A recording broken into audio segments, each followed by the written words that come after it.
Now is from a Jataka tale from India. Once long ago, the Buddha was born as a little parrot. One day a storm broke upon her forest home. Lightning flashed, thunder crashed, and a dead tree struck by lightning burst into flames. Sparks leapt out on the wind, and soon the forest was ablaze. Terrified animals ran wildly in every direction, seeking safety from the flames and smoke. "Fire! Fire!" cried the little parrot. "Run to the river! Run! Run!" Flapping her wings, she flung herself out into the fury of a storm, and rising higher, flew towards the safety of the river. But as she flew, she could see that many animals were trapped, surrounded by the flames below, with no chance of escape. Suddenly, a desperate idea, a way to save them, came to her. She darted to the river, dipped herself in the water, and flew back over the flames. The heat rising from the burnished forest was like the heat of an oven. The thick smoke made breathing almost impossible. A wall of flame shot up now on one side, now on the other. Crackling flames leaped and danced all around her. Twisting and turning through the mad maze of fire, she flew bravely on. At last, over the center of the forest, she shook her wings and released a few drops of water which still clung to her feathers. The tiny drops tumbled like jewels down into the heart of the blaze and vanished with a shh. Then the little parrot once more flew through the flame and smoke to the river, dipped herself in the cool water, and flew back over again into the burning forest. Back and forth she flew, time and time again. Her feet were scorched, her feathers were charred, her lungs ached, her eyes, stung by smoke, burned red as coals. Her mind spun as dizzily as the spinning sparks, but still she flew on.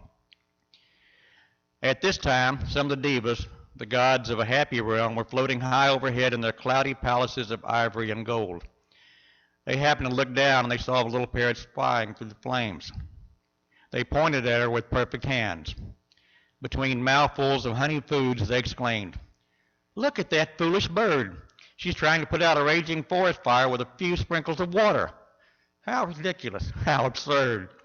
And they laughed. But one of those gods did not laugh. Strangely moved, he changed himself into a golden eagle and flew down towards the little parrot's fiery path.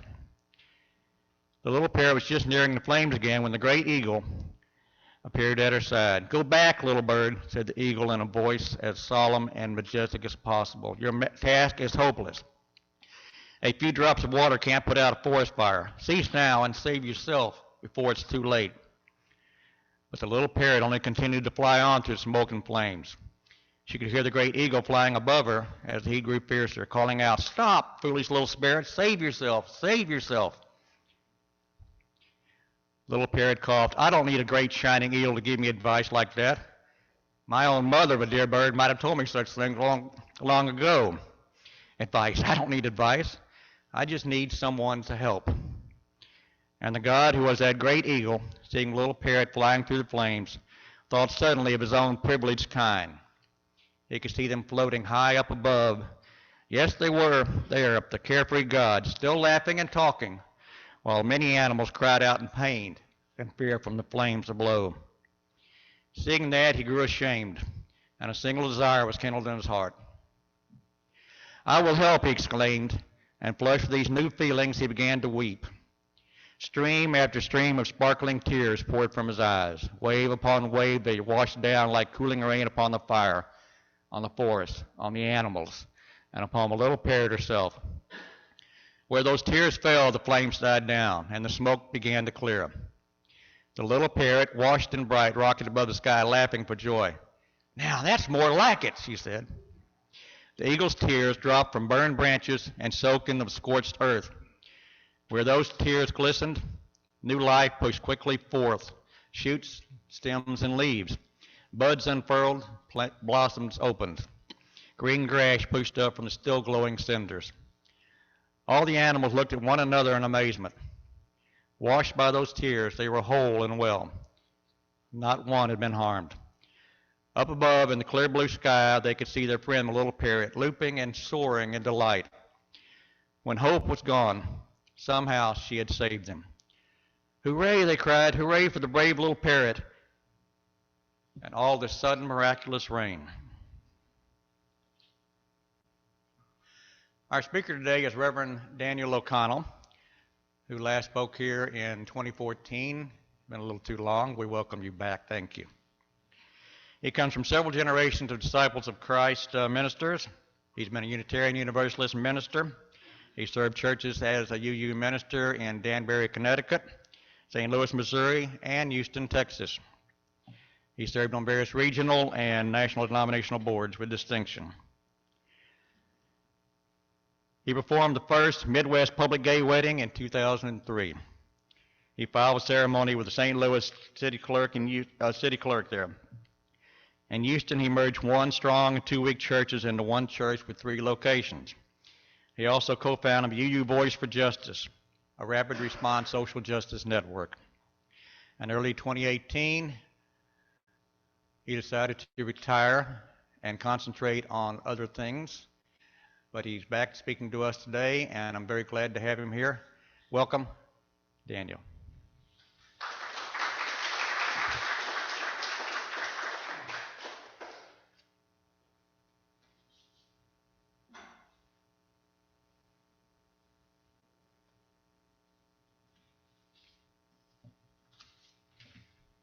Good morning. A lot of you came in just after 10:30, didn't you? Because there weren't this many people when I sat down. Good to see you. Good to see you all online too. Welcome. So I'm going to start off with a little Mary Oliver. Who made the world? Who made the swan and the black bear? Who made the grasshopper, this grasshopper, the one who has flung herself out of the grass, the one who's eating sugar out of my hand, who's moving her jaws back and forth instead of up and down, who's gazing around with the enormous and complicated eyes. Now she lifts her pale forearms and thoroughly washes her face. Now she snaps her wings open and floats away. I don't know exactly what a prayer is. I do know how to pay attention, how to fall down into the grass, how to kneel in the grass, how to be idle and blessed, how to stroll through the fields, which is what I have been doing all day. Tell me, what else should I have done? Doesn't everything die at last and too soon? Tell me, what is it you plan to do with the rest of your one wild and precious life? So Mary Oliver asks us, in a way, what are you doing here? What is it you plan to do with the rest of your one wild and precious life? This is a question that comes to all of us and throughout all history. In the Bible, the Apostle Paul is on the road to Damascus and gets blinded by a light for 3 days, according to the story, and the voice of Jesus speaks to him and his companions saying, Paul, what are you doing here? Paul goes through a one-way door. His life and the life of Western religions are changed forever. My grandfather was a featherweight boxer with a promising career until one Friday night, he won his fight way too quickly. And my grandfather was the same complexion as me, and his opponent was an African American, and my grandfather felt he had almost killed the guy in the ring. What am I doing here in a thrown fight? He got so mad with himself that instead of taking the train home, he walked in a rainstorm without a coat, and he got sick. He came down with pneumonia and ended up in the hospital, and things did not look good. A friend came to visit him and said, well, try praying to God and tell God that if God makes you better, you'll start going to church again. And so I guess my grandfather did sort of a half-hearted prayer. It didn't seem to work. And then his friend said, well, you don't really have many options here, so tell God now that you will become a minister. And so, he started to get better, and much to everyone's surprise, I'm especially probably to his wife's surprise, he became a minister. And so he got the call in a sickbed. Later, my grandfather, the same one, heard the call from Dr. King to white ministers to come down to Selma and to march. And he did. And his life and my family's life was changed forever. In my own life, a call came when I was sitting around at a church conference. I was probably in my early 20s, late 20s, and there was a lull in the conversation. And for some inexplicable reason, I asked myself, what am I doing here?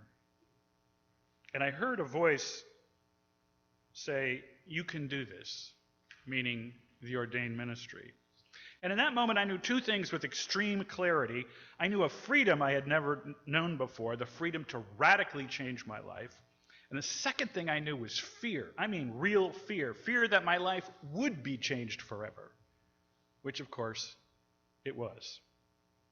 Now sometimes in the stories, like about Paul, answering a call is almost instantaneous. A call is given, there's no mistaking who it's from, it's heard, it's answered with that person's life work. But for some of us, there's been a call there kind of in the background for a long time. And we just delay answering it. There are other things that are kind of more immediate, more important. And it's as if you are house sitting in an unfamiliar house. And long after you fall asleep in some far off room, a phone begins to ring and ring. But you keep on sleeping. You become so accustomed to the ringing that you weave the sound into your dream. Why doesn't someone answer that call? How ironic when the call is for you. Sometimes we ignore a call. Other times we know it's there and we decide really the best thing to do is hide because maybe it'll just go away and somebody else will get it. A minister phoned the home of some recent visitors to his church, and a voice on the other end of the phone answered, "Hello." The minister said, "Who is this?" The whisper said, "Jimmy." How old are you, Jimmy?" 5. "Jimmy, can I please speak to your mom?" "She's busy." "Well, Jimmy, can I please speak to your other mom?" "She's busy." "Jimmy, it sounds kind of noisy there. Are there any other adults in your home?" "Firemen." "Okay, can I speak to one of the firemen?" "They're busy." "Jimmy, is there anybody else?" "The police."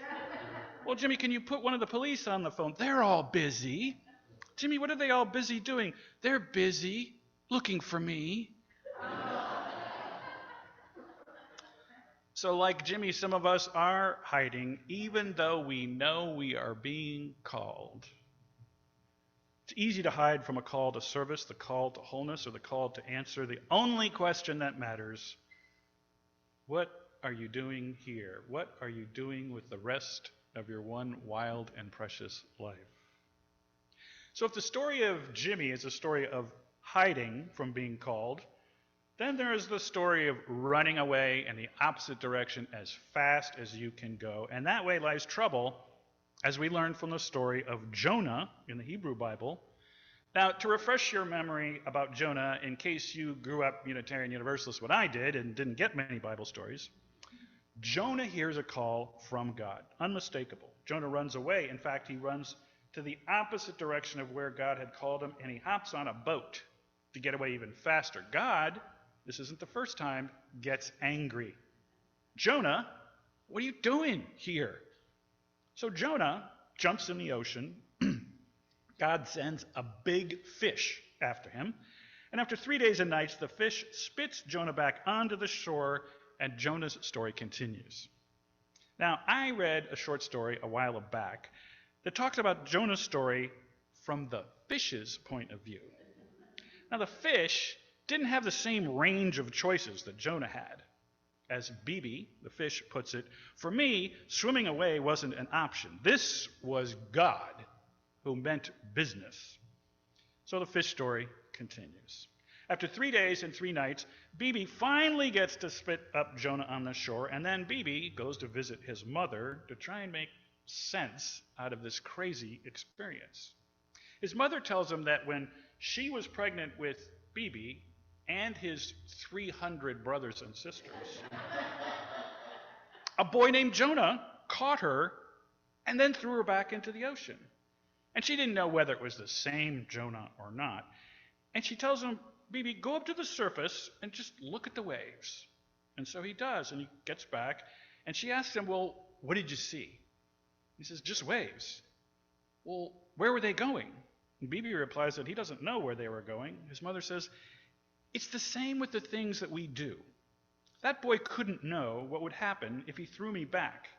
And he couldn't know that you would someday save the life of a man called Jonah. And I don't suppose you can know the result of saving this Jonah or where it will lead. You can only be sure that it will lead somewhere and that it was the right thing to do. So Bibi, the big-eyed tuna, is called. He has no choice but to respond to the call. But Jonah had a choice. My grandfather had a choice. You and I have a choice every day to answer the question, what are we doing here? How do you discern a call? There's a lot of spam. There's a lot of robocalls out there, right? How do you tell if this one isn't going to be a heartbreaker, that this one is real? Well, you know you're on a fruitful spiritual path when you find some fruit. You start doing something, you volunteer, you go to Casa Diego, you do something, and you will find out pretty darn quick. How do you as a congregation continue to find your spiritual path? In some religions, there is a supreme leader who it is said has direct access to God, but in liberal churches like this one, there are different paths. This is a church, and I looked this up on your website, where for 70 years, there has been a visible, enduring, liberal religious presence in the community. We believe, UUs of Galveston, this can be accomplished through creative worship, religious education, intellectual stimulation, supportive fellowship, and community service. The UU Fellowship of Galveston County was founded here 70 years ago this November. And still the question love asks us, what are you doing here, now? Many things have changed since 1952, obviously, and still more things have not changed. Every great once in a while, a whole congregation hear a call, and then they make history. Consider all the civil rights movements in our country and all over the world, including right now. People heard a call, there was a growing concern, a feeling that something must be done. They heard the call, and instead of being rolled over by it, they helped make history. If you've been paying any attention at all to the news about Russia invading Ukraine, there have been some good things that happen. People are getting extremely creative from all over the world about how they can help out. So I used to be an Airbnb host a while ago. There are people, they have sent in over $2 million US just in the last couple of weeks to help Ukrainian Airbnb hosts. They have no intention, zero, of going over there right now. But they want the hosts to keep the money as a way of sending help. I thought that was extremely creative. Creativity and love can always find a way, despite dark, silent feelings of helplessness, despite waking up at 4 o'clock in the morning and worrying. One of the more amazing stories of World War II is the story of Bulgarian Christians responding to love's question, what are you doing here? The story is told by Yad Vashem, the World Holocaust Remembrance Center. So Bulgaria started out the war as an ally nation to Germany. The persecution of Jews began immediately.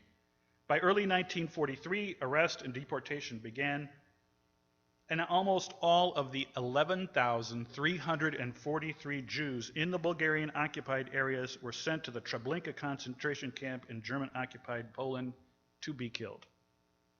Now, the Jews within the pre-war borders of Bulgaria, they knew they were next. There were some 23,000 of them in the countryside, and they were all to be sent to the country's largest and capital city, Sofia. There were an additional 25,000 Jews in the capital at that time, so 48,000 Jews, half of them in the city. In early March 1943, the Bulgarian government decided to hand over the first group of 800 Jews from Sofia to the Germans. All the preparations had been made. All the cattle cars were waiting in the capital's train station. People came out for miles to watch this. Suddenly, at the end of the long boulevard leading to the train station, appeared the figure of Metropolitan Stephen. Now, he was 6 feet 5 inches tall, and people weren't as tall then as they are now, so he really stood out. And not only that, but if you know anything about the Orthodox priests, you know they wear this hat that is a foot tall, right? So he's looking up to be about 7.5 feet tall, huge white beard hanging over his white robe, and they said he walked with a stride that would just amaze you. And he walked down to where the Jews were imprisoned, and behind Metropolitan Stephen were hundreds of Christians, and they surrounded the stockade. The guards had their guns out. They were not expecting this, and Metropolitan Stephen went up to the guards who shouldered their guns, and he pushed one soldier's gun aside, and he marched into the middle of the group of Jews, and they surrounded him. They knew they were about to be shipped off to a death camp, and he raised his hands, and it grew very quiet.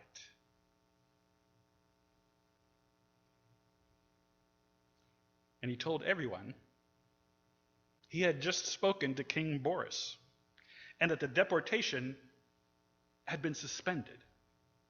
That same month, 1,500 Jews were scheduled to be deported from the Bulgarian city of Plovdiv, but Bishop Kirill succeeded in halting that. The bishops managed to get Jews evacuated to the countryside instead of being deported to Poland. And the deportation was postponed again and again until it was finally canceled with the Allied invasion of Italy and eventually the end of the war. Imagine that. All those people and their religious leaders answering love's call. What are you doing? What are you doing here? On this railway station platform.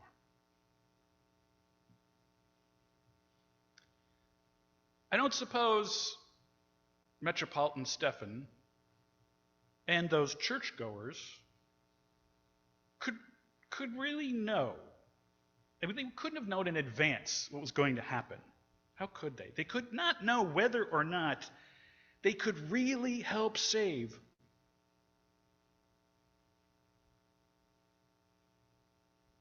almost 50,000 people from the death camps. All those people. And I'm sure more than one of them was named Jonah.